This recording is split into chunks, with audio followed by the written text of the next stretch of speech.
the President's State of the Union speech on Tuesday, and we're going to Houston and the Tea Party Republican Ted Cruz, who led the shutdown of the government last fall because the President wouldn't agree to shut down Obamacare.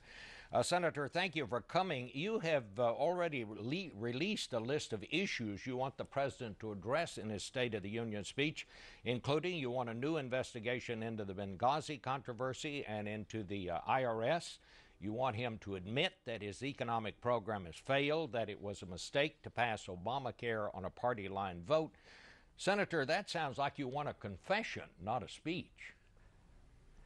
Well, what I put out are the questions that I'm hearing from Texans all over the state. I spent a lot of time traveling the state of Texas, listening to Texans, and the questions they raise over and over again, they say, why are jobs and economic growth so dismal? We've got the lowest labor force participation in over 3 decades, since 1978. And if President Obama wants to give an honest, candid State of the Union address this week, he'll address the fact that his economic policies are not working and that they're exacerbating income inequality. They're hurting the people who are struggling the most. Each of the questions I put up are questions that the people are asking. Now, I think the odds that the President will answer them are not high, but it's what he should if he was listening to the concerns the people are raising. Well, of course, what he would say is that he is creating more jobs, that unemployment is going down and on, but we'll leave that for the Democrats to talk about. Let me ask you this. You became a celebrity when you led the drive to shut down the government over Obamacare, but afterward, your fellow Republicans said you led them over a cliff. Can you conceive of any situation in which you would do that again, try to shut down the government in exchange or in demand for some action by the President? Well, Bob, with all due respect, I don't agree with the premise of your question. Throughout the government shutdown, I opposed a government shutdown. I said we shouldn't shut the government down. I think it was a mistake that President Obama and the Democrats shut the government down this fall. The reason they did so is that President Obama dug in and said he wouldn't compromise, he wouldn't negotiate. In fact, I went to one of the most surreal meetings I've ever been at, where President Obama invited all the Senate Republicans to go up to the White House. He sat us in a room. This is in the middle of the shutdown, and he said, I invited you here to tell you I will not negotiate, I will not compromise on anything. That's why we had a shutdown. That was a mistake. But, you know, in terms of whether we should have stood and fought on Obamacare, I think the proof is in the pudding. Millions of people across the country have seen now why we were standing and fighting, because Obamacare is a disaster. And you know, for the State of the Union, one of the things President Obama really ought to do is look in the TV camera and say to the over 5 million Americans all across this country who've had their health insurance canceled because of Obamacare, to look in the camera and say, I'm sorry.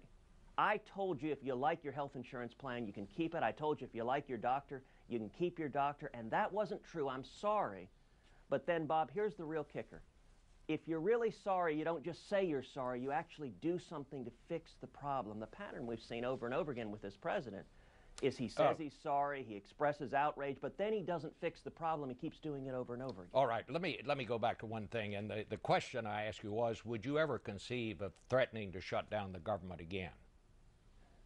Well, as I said, I didn't threaten to shut down the government the last time. I don't think we should ever shut down the government. I repeatedly voted to fund the federal government. Senator, if you didn't threaten to shut down the government, who was it that did? I mean, but we'll go on to something else. It was Harry Reid and President Obama. But Bob, look, I understand that the White House said over and over again the shutdown is the Republicans' fault, and I understand that's what you're repeating. But the reality is, I voted over and over again to fund the federal government. And the reason we had a shutdown, look, the Democrats were very candid. I know they told you, they said, we think the shutdown benefits us politically. Right now, the Democrats are telling you that they want another shutdown because they think it benefits them politically. Why is it hard to understand that they force a shutdown when they think it benefits them politically? Senator, I know what Republicans were telling me, like John Boehner, who said this was a disaster and never again. But let me ask you one more question here. The government is approaching another... Well, now, just a minute. The government is approaching another deadline, February 7th, when it will run out of money unless Congress agrees to raise the debt ceiling. Will you agree to raise the debt ceiling, or will you demand something in return?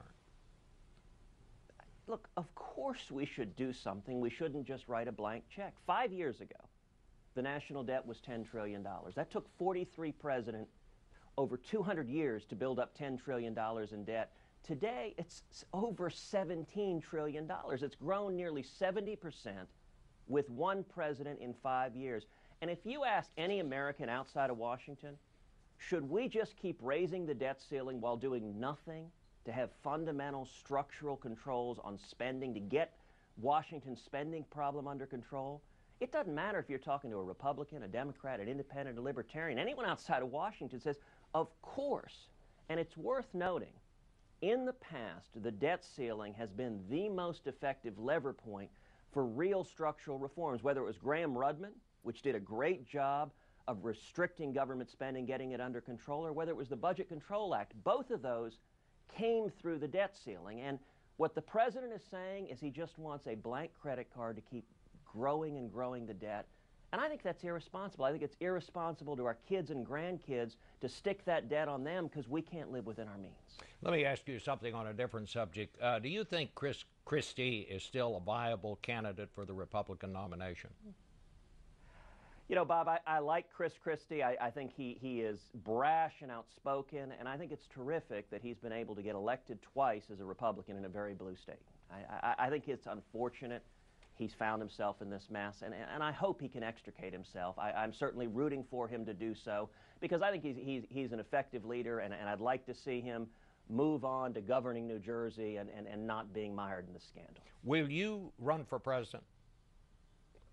Well, look, my focus is on the challenges facing this country right now. It's on the Senate. My focus, for example, is on the abuse of power from the president. Let's take something like the IRS scandal. So do I take that as a yes or a no? Or still thinking about it? What you can take that as is that my focus is standing and fighting right now in the Senate to bring back jobs and economic growth. Economic growth is my #1 priority. Thank you so much for joining us, and we'll talk to you again. Thank you, Bob. And we'll